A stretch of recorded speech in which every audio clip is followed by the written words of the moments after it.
ഏവർക്കും ഉബുണ്ടു ജാലകത്തിൻ്റെ മറ്റൊരു വീഡിയോയിലേക്ക് സ്വാഗതം. ICT 9ാം ക്ലാസ്സിലെ പാഠപുസ്തകത്തിലെ രണ്ടാമത്തെ പാർട്ടാണ് നമ്മളിവിടെ ഡിസ്കസ് ചെയ്യുന്നത്. ഇവിടെ ഈ ചിത്രത്തിൽ കാണുന്നത് പോലെ ഒരു ബാക്ക്ഗ്രൗണ്ടും രണ്ട് ചിത്രങ്ങളും ചേർക്കുന്ന ഒരു മെത്തേഡാണ്, ഒരു സ്റ്റെപ്പാണ് നമ്മൾ ഈ ഭാഗത്ത് ചർച്ച ചെയ്യുന്നത്. അതിനുവേണ്ടി നമുക്കൊന്ന് ജിംബ് ഓപ്പൺ ചെയ്യാം.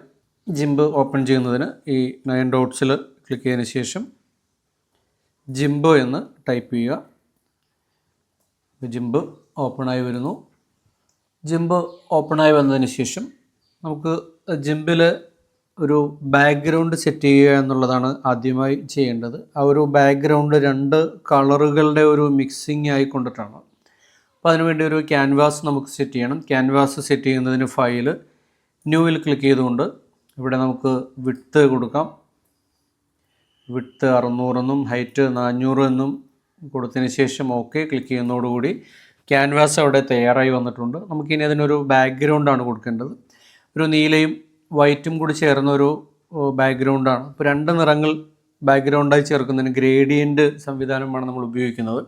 ഇപ്പോൾ ഇവിടെ കളറ് സെലക്ട് ചെയ്യാം. ഇവിടെ ഫോർഗ്രൗണ്ട് കളറ്, താഴെ ബാക്ക്ഗ്രൗണ്ട് കളറുമാണ്. നമുക്ക് ഫോർഗ്രൗണ്ട് കളറ് ഇവിടെ ക്ലിക്ക് ചെയ്തുകൊണ്ട് ലൈറ്റ് നീല കളറ് തിരഞ്ഞെടുക്കാം. അതുപോലെ ബാക്ക്ഗ്രൗണ്ട് കളർ വൈറ്റ് തന്നെയാണ് വേണ്ടത്. നമുക്കിനി ഈ ബാക്ക്ഗ്രൗണ്ട് കളർ കൊടുക്കാം. അതിനുവേണ്ടി ഈ ഒരു ഭാഗത്തൊന്ന് ക്ലിക്ക് ചെയ്ത് പിടിച്ചുകൊണ്ട് മൗസ് ക്ലിക്ക് ചെയ്ത് പിടിച്ചുകൊണ്ട് നമുക്കിത് രണ്ടും സെലക്ട് ചെയ്യാനായിട്ട് കഴിയും. ബക്കറ്റ് ഫില്ലാണെങ്കിൽ ഒരേ കളറായിരിക്കും മുഴുവനായിട്ട് ഫില്ലായി വരുന്നത്. ഗ്രേഡിയൻ്റ് ഉപയോഗിക്കുമ്പോഴാണ് രണ്ട് കളർ. അപ്പോൾ നമ്മൾ മൗസ് ഇങ്ങനെ ക്ലിക്ക് ചെയ്ത് പിടിച്ചുകൊണ്ട് നമുക്കിതിലെ ഗ്രേഡിയൻ്റ് ടൂള് സെലക്ട് ചെയ്യാം. അതിനുശേഷം മൗസ് ക്ലിക്ക് ചെയ്ത് പിടിച്ച് താഴേക്കൊന്ന് ഡ്രാഗ് ചെയ്യുക. ഡ്രാഗ് ചെയ്യുമ്പോൾ ആ ഒരു കളർ അവിടെ വരുന്നതായിട്ട് കാണാം. ഇനി അടുത്തതായിട്ട് നമുക്കിതിലേക്ക് ചേർക്കേണ്ടത് ആ രണ്ട് ചിത്രങ്ങളാണ്. ആ ഫ്രൂട്ട്സിൻ്റെയും അതുപോലെ ബോട്ടിലിൻ്റെയും ചിത്രങ്ങളാണ് ഇതിലേക്ക് ചേർക്കേണ്ടത്. അപ്പോൾ അതിനുവേണ്ടി നമ്മൾ വീണ്ടും ഒരു ചിത്രം ഓപ്പൺ ചെയ്യുകയാണ്. ഓപ്പൺ ചെയ്യുന്നതിന് വേണ്ടി ഫയൽ ഓപ്പൺ എന്നത് ക്ലിക്ക് ചെയ്തതിന് ശേഷം ഹോമിനകത്തുള്ള സ്കൂൾ റിസോഴ്സസിലെ ക്ലാസ് 9 എന്ന ഫോൾഡർ ഓപ്പൺ ചെയ്യുകയാണ്. അതിനകത്ത് ഫ്രൂട്ട്സ് PNG എന്നൊരു ചിത്രമുണ്ട്. അത് ക്ലിക്ക് ചെയ്ത് നമ്മൾ ഓപ്പൺ ചെയ്യുന്നു. അപ്പോൾ ഇത് മറ്റൊരു വിൻഡോയിലാണ് അത് ഓപ്പണായി വരുന്നത്. നമുക്കിതിലെ ഈ ഫ്രൂട്ട്സ് മാത്രമാണ് വേണ്ടത്. ഇപ്പോൾ ഈ വൈറ്റ് ബാക്ക്ഗ്രൗണ്ട് നമ്മളൊന്ന് കളയുകയാണ്. ഈ വൈറ്റ് ബാക്ക്ഗ്രൗണ്ട് കളയുന്നതിന് വേണ്ടി വൈറ്റ് നമുക്കൊന്ന് സെലക്ട് ചെയ്യണം. ഇവിടെ നിരവധി സെലക്ഷൻ ടൂളുണ്ട്. റെക്ടാങ്കിൾ സെലക്ഷൻ ഉണ്ട്, ഫ്രീ സെലക്ട് ഉണ്ട്. ഈ സെലക്ഷൻ്റെ പേരാണ് ഫസി സെലക്ട് ടൂൾ. അപ്പോൾ ഈ ഫസി സെലക്ട് ടൂൾ ഒന്ന് ക്ലിക്ക് ചെയ്തതിന് ശേഷം നമുക്ക് ഇതിനുള്ളിലൊന്ന് ക്ലിക്ക് ചെയ്യാം. അതുപോലെ തന്നെ ഇവിടെ ത്രെഷോൾഡ് വ്യത്യാസം വരുത്തി നമുക്ക് കുറേ കൂടി ഷാർപ്പായി കട്ട് ചെയ്യണമെങ്കിൽ ഈ ത്രെഷോൾഡ് അഡ്ജസ്റ്റ് ചെയ്തുകൊണ്ട് ആവശ്യാനുസരണം നമുക്ക് ക്രമീകരിക്കാം. ഇപ്പോൾ ഇത് 20 നിൽക്കുന്നത്. 20 വലിയ കുഴപ്പം വരുന്നില്ല. നമുക്ക് 20 ത്രെഷോൾഡ് സെറ്റ് ചെയ്തതിന് ശേഷം ഈ ഫസി സെലക്ട് ഇതിനുള്ളിലൊന്ന് വൈറ്റ് സ്പേസിലൊന്ന് ക്ലിക്ക് ചെയ്യുകയാണ്. അപ്പോൾ ക്ലിക്ക് ചെയ്യുമ്പോൾ ആ വൈറ്റ് സെലക്റ്റായി വന്നിട്ടുണ്ട്. നമുക്കിനി കീബോർഡിലെ ഡിലീറ്റ് കീ പ്രസ് ചെയ്ത് കഴിഞ്ഞാൽ ആ ഒരു വൈറ്റ് ബാക്ക്ഗ്രൗണ്ട് അവിടെ നിന്നും മാറി വരുന്നതാണ്. അപ്പോൾ ഇതേപോലെ എല്ലാ ചിത്രങ്ങൾക്കും ഇത്തരത്തിൽ ബാക്ക്ഗ്രൗണ്ട് വൈറ്റ് ബാക്ക്ഗ്രൗണ്ട് ആണെങ്കിൽ അത് മാറുമോ? നമുക്ക് മറ്റൊരു ചിത്രം ഒന്ന് പരീക്ഷിച്ച് നോക്കാം. ഫയൽ ഓപ്പൺ, അതേ സ്കൂൾ റിസോഴ്സസിലെ ക്ലാസ് 9 തന്നെ ഹാർട്ട് PNG എന്നൊരു ചിത്രമുണ്ട്. ആ ചിത്രം ഒന്ന് ഓപ്പൺ ചെയ്തതിന് ശേഷം അതിൻ്റെ വൈറ്റ് ബാക്ക്ഗ്രൗണ്ട് നമുക്കൊന്ന് റിമൂവ് ചെയ്യാൻ പറ്റുമോ എന്നൊന്ന് ശ്രമിക്കാം. ഇതുപോലെ ഫസി സെലക്ട് തന്നെയാണ് ഉപയോഗിച്ചിരിക്കുന്നത്. ഫസി സെലക്ട് ഒന്ന് ക്ലിക്ക് ചെയ്യുന്നു, ഡിലീറ്റ് കീ പ്രസ് ചെയ്തിട്ട്, പക്ഷേ അത് അവിടെ നിന്നും മാറുന്നില്ല. അപ്പോൾ അതിൻ്റെ കാരണം പറയുന്നത് RGB ചാനൽ എന്ന ഒരു കൺസെപ്റ്റാണ് അവിടെ ഇതിനെ സഹായിക്കുന്നത്. R എന്നത് ഉദ്ദേശിക്കുന്നത് റെഡ് എത്രമാത്രം വരുന്നു, G എന്നത് ഗ്രീൻ കളർ എത്രമാത്രം വരുന്നു, B എന്നുള്ളത് ബ്ലൂ കളറാണ്, A എന്നത് ആൽഫ ചാനൽ എന്ന് പറയുന്നത് എത്രമാത്രം അതൊരു ട്രാൻസ്പെറൻസി അത് കീപ്പ് ചെയ്യണം. ട്രാൻസ്പെറൻസിയുമായി ബന്ധപ്പെട്ടുള്ള ഒന്നാണ് ആൽഫ ചാനൽ. അപ്പോൾ ഈ ആൽഫ ചാനൽ ഉണ്ടെങ്കിൽ മാത്രമാണ് നമുക്ക് ഈ ബാക്ക്ഗ്രൗണ്ട് റിമൂവ് ചെയ്യാനായിട്ട് കഴിയുക. അപ്പോൾ ഇവിടെ ആൽഫ ചാനൽ നമുക്കിവിടെ ഒന്ന് പരിശോധിക്കാം. ഈ ഒരു ഹാർട്ടിന് ഇതിൻ്റെ മുകൾ വശത്ത് ചാനൽസ് എന്ന് കാണാം.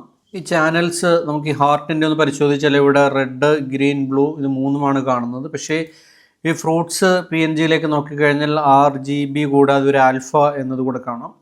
അപ്പോൾ ഇത്തരം ചിത്രങ്ങൾക്ക് ആൽഫ ചാനൽ ഇല്ല എങ്കിൽ നമുക്കിവിടെ ആൽഫ ചാനൽ നമുക്ക് ആഡ് ചെയ്യാം. അതിന് ലെയറിലേക്ക് വരിക. ലെയറിലേക്ക് വന്നതിന് ശേഷം റൈറ്റ് ക്ലിക്ക് ചെയ്തുകൊണ്ട് ആഡ് ആൽഫ ചാനൽ എന്നുള്ളത് ക്ലിക്ക് ചെയ്ത് കഴിഞ്ഞതിന് ശേഷം നമുക്കൊന്ന് ചാനൽ നോക്കാം. ഇപ്പോൾ കാണാം റെഡ്, ഗ്രീൻ, ബ്ലൂ, ആൽഫ വന്നിട്ടുണ്ട്.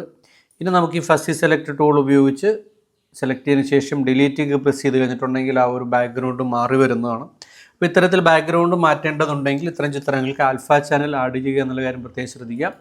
അപ്പോൾ ഇത്തരത്തിൽ നമ്മൾ ഈ ആൽഫ ചാനലുള്ള ചിത്രമായതുകൊണ്ടാണ് ബാക്ക്ഗ്രൗണ്ട് റിമൂവ് ചെയ്യാനായിട്ട് കഴിഞ്ഞത്. അങ്ങനെ ബാക്ക്ഗ്രൗണ്ട് നമ്മൾ റിമൂവ് ചെയ്തു. ഇപ്പോൾ ഇവിടെ സെലക്ഷൻ നിൽക്കുന്നുണ്ട്. ഈ സെലക്ഷൻ നമുക്കൊന്ന് മാറ്റേണ്ടതുണ്ട്. സെലക്ഷൻ മാറ്റുന്നതിന് വേണ്ടി സെലക്ട് എന്നുള്ളതിൽ നിന്നും നണ്ണ് സെലക്ട് ചെയ്യുന്നു. അതിനുശേഷം നമുക്ക് ഇത് കോപ്പി ചെയ്യാം. കോപ്പി ചെയ്യുന്നതിന് വേണ്ടി റൈറ്റ് ക്ലിക്ക് ചെയ്തതിന് ശേഷം എഡിറ്റിലെ കോപ്പി എന്നതിൽ ക്ലിക്ക് ചെയ്യുന്നു. തുടർന്ന് നമ്മൾ നേരത്തെ തയ്യാറാക്കി വെച്ചിരിക്കുന്ന ആ ഒരു ബാക്ക്ഗ്രൗണ്ടിലേക്ക് വരുന്നു. ഇവിടെയാണ് നമുക്ക് പേസ്റ്റ് ചെയ്യേണ്ടത്. ഇപ്പോൾ പേസ്റ്റ് ചെയ്താൽ അത് ബാക്ക്ഗ്രൗണ്ട് ആ ഒരു ലെയറിലേക്കാണ് പേസ്റ്റ് ആവുക. പിന്നെ നമുക്കതിന് മൂവ് ചെയ്യാനൊന്നും കഴിയില്ല. അതുകൊണ്ട് പ്രത്യേകമായ ഒരു ലെയർ അതിനുവേണ്ടി തയ്യാറാക്കുകയാണ്. ലെയർ തയ്യാറാക്കുന്നതിന് വേണ്ടി ഇതിന് ലെഫ്റ്റ് സൈഡിൽ താഴെ കാണുന്ന ഈ ഭാഗത്തുനിന്ന് ക്ലിക്ക് ചെയ്ത് കഴിഞ്ഞാൽ നമുക്ക് ലെയർ ഉണ്ടാക്കാം. ലെയറിൻ്റെ പേര് നമുക്ക് ഫ്രൂട്ട്സ് എന്ന് തന്നെ കൊടുക്കാം. അതിനുശേഷം ഓക്കെ ക്ലിക്ക് ചെയ്യുന്നു. ഇപ്പോൾ ആ ഒരു ലെയർ അവിടെ വന്ന് നിൽക്കുന്നുണ്ട്. ഇനി നമുക്ക് റൈറ്റ് ക്ലിക്ക് ചെയ്തുകൊണ്ട് എഡിറ്റ് പേസ്റ്റ് എന്നതിൽ ക്ലിക്ക് ചെയ്യാം.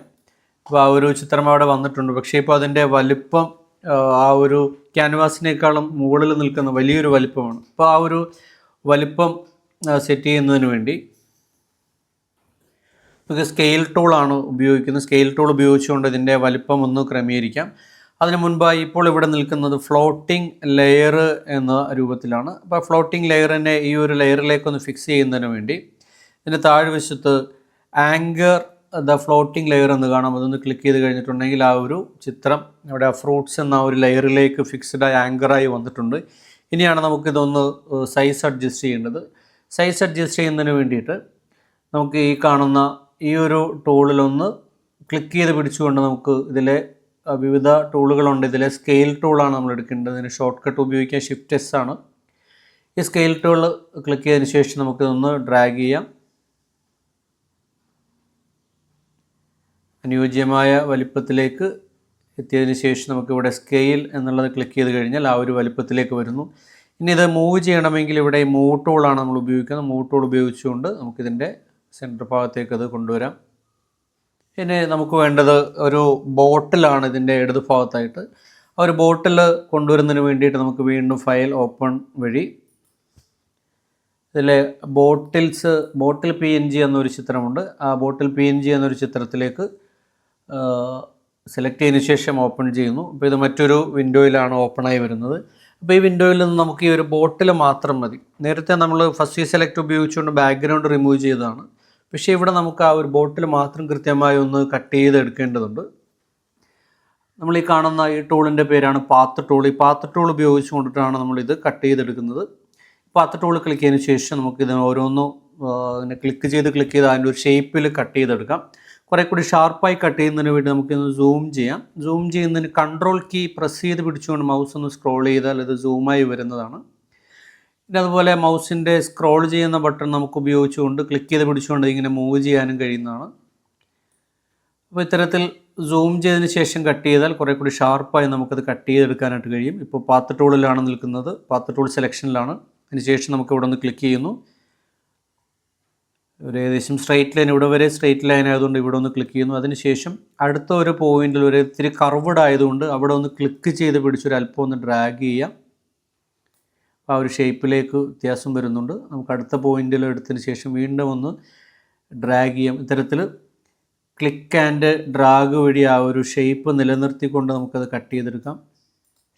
ഏതെങ്കിലും പോയിന്റ് തെറ്റിയിട്ടുണ്ടെങ്കിൽ കൺട്രോൾ Z എന്ന് ഉപയോഗിച്ച് കഴിഞ്ഞാൽ അത് തൊട്ട് മുന്നിലേക്ക് പോകും. അൺഡു ചെയ്യുന്നതിന് വേണ്ടിയിട്ടുള്ള ഷോർട്ട് കട്ടാണ്. കൺട്രോൾ കീ പ്രസ് ചെയ്ത് പിടിച്ചുകൊണ്ട് Z നെക്കിക്കഴിഞ്ഞാൽ നമുക്കത് അത് വീണ്ടും അൺഡുവിലേക്ക് പോയി അവസാനം വരുത്തിയ ആ ഒരു കറക്ഷൻ നമുക്ക് കറക്റ്റ് ചെയ്യാനായിട്ട് പറ്റുന്നതാണ്.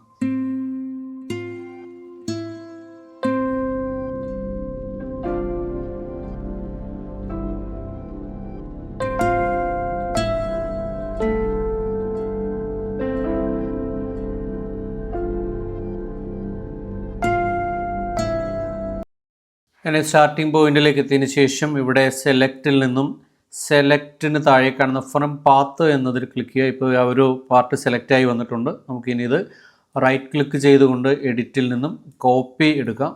അതിനുശേഷം നമ്മുടെ ആദ്യ ആ ബാക്ക്ഗ്രൗണ്ടിലേക്ക് തന്നെ വരുന്നു. ഇവിടെ നമ്മൾ പേസ്റ്റ് ചെയ്യുകയാണ്. പേസ്റ്റ് ചെയ്യുന്നതിന് മുമ്പായി ഇതിനു വേണ്ടിയും സെപ്പറേറ്റ് ഒരു ലെയർ തയ്യാറാക്കണം. അതിനുവേണ്ടി ഇവിടെ നിന്നും ക്ലിക്ക് ചെയ്തതിന് ശേഷം വീണ്ടും നമ്മളൊരു ലെയർ തയ്യാറാക്കുന്നു. അതിൻ്റെ പേര് ബോട്ടിൽ എന്ന് കൊടുക്കുകയാണ്. അതിനുശേഷം ഓക്കെ എന്ന് ക്ലിക്ക് ചെയ്യുന്നു. ഇവിടെ റൈറ്റ് ക്ലിക്ക് ചെയ്ത് നമുക്ക് പേസ്റ്റ് ചെയ്യാം. ഒരു ബോട്ടിൽ അവിടെ വന്നിട്ടുണ്ട്. ഇവിടെയും നമുക്കൊന്ന് ആങ്കർ ചെയ്യണം. ആങ്കർ ചെയ്യുന്നതിന് വേണ്ടി താഴെ കാണുന്ന ഈ ഒരു ബട്ടണിൽ ക്ലിക്ക് ചെയ്ത് കഴിഞ്ഞിട്ടുണ്ടെങ്കിൽ അത് ആങ്കേർഡായി വരുന്നുണ്ട്. ഇനി ഇതിൻ്റെയും സൈസ് ഒന്ന് നമുക്ക് ചെറുതാക്കേണ്ടതുണ്ട്. സൈസ് ചെറുതാക്കുന്നതിന് വേണ്ടി ഈ ഒരു സ്കെയിൽ ടൂളാണ് നമ്മൾ സെലക്ട് ചെയ്യുന്നത്. ഈ സ്കെയിൽ ടൂള് സെലക്ട് ചെയ്തതിന് ശേഷം നമുക്കിതിലൊന്ന് ക്ലിക്ക് ചെയ്തുകൊണ്ട് അതിൻ്റെ ആ ഒരു വലിപ്പം ക്രമപ്പെടുത്താം. ഇതിങ്ങനെ ഡ്രാഗ് ചെയ്യുന്ന സമയത്ത് 2 തരത്തിൽ നമുക്കിത് ചെയ്യാൻ കഴിയും. ഇപ്പോൾ ഇതിൻ്റെ വലിപ്പം, വീതിയും അതുപോലെ തന്നെ നീളവും വ്യത്യാസം വരുന്നുണ്ട്. ഈ കാണുന്ന ഈ വിൻഡോയിൽ ഈ ഒരു ബട്ടൺ ക്ലിക്ക് ചെയ്ത് ഇത് തമ്മിൽ കണക്ട് ചെയ്ത് നിൽക്കുകയാണെങ്കിൽ പിന്നെ ഇത് ഡ്രാഗ് ചെയ്ത് കഴിഞ്ഞാൽ അതിൻ്റെ സൈസ് റേഷ്യോ അനുസരിച്ച് മാത്രമായിരിക്കും ആ സൈസ് വ്യത്യാസം വരിക. നമുക്ക് ആവശ്യാനുസരണം ഇത് ഓൺ ചെയ്യുകയോ ഓഫ് ചെയ്യുകയോ ചെയ്യാം. ഇനി ഇത് പർട്ടിക്കുലർ സ്ഥലത്തേക്ക് നമുക്ക് ഈ കാണുന്ന ഭാഗത്തേക്ക് നീക്കുന്നതിന് വേണ്ടി മൂവ് ടൂൾ ഉപയോഗിച്ചുകൊണ്ട് നിങ്ങൾ നീക്കി വയ്ക്കാം. ഇനി മറ്റൊരു ബോട്ടിൽ കൂടെ നമുക്ക് വേണ്ടതുണ്ട്. അതിനൊരു എളുപ്പമാർഗ്ഗം, ഈ എടുത്തിരിക്കുന്ന ഈ ബോട്ടിൽ റൈറ്റ് ക്ലിക്ക് ചെയ്തതിന് ശേഷം നമുക്കതിൻ്റെ ഒരു ഡ്യൂപ്ലിക്കേറ്റ് ലെയർ എടുക്കാം. ഇപ്പോൾ 2ാമത്തെ ബോട്ടിലായിട്ടുണ്ട്. നമുക്ക് ഈ 2ാമത്തെ ബോട്ടിലിനെ ഒരു അല്പം നീക്കി വയ്ക്കാം. ഇത് ആദ്യത്തെ ബോട്ടിൽ നിന്നും ഒരു വ്യത്യസ്തമായൊരു ഫീല് വരുന്നതിന് വേണ്ടി ഇതിൻ്റെ സ്കെയില് ടൂൾ എടുത്തുകൊണ്ട് അതിനേക്കാൾ ഒരു അല്പം കൂടി ചെറുതാക്കുകയും ഒരു അല്പം കൂടി വീതി കൂട്ടുകയും ചെയ്യണം. അതിനുവേണ്ടി നമ്മൾ ആ സ്കെയിൽ ടൂളിലേക്ക് വീണ്ടും വരികയാണ്. സ്കെയിൽ ടൂൾ ക്ലിക്ക് ചെയ്യുന്നു.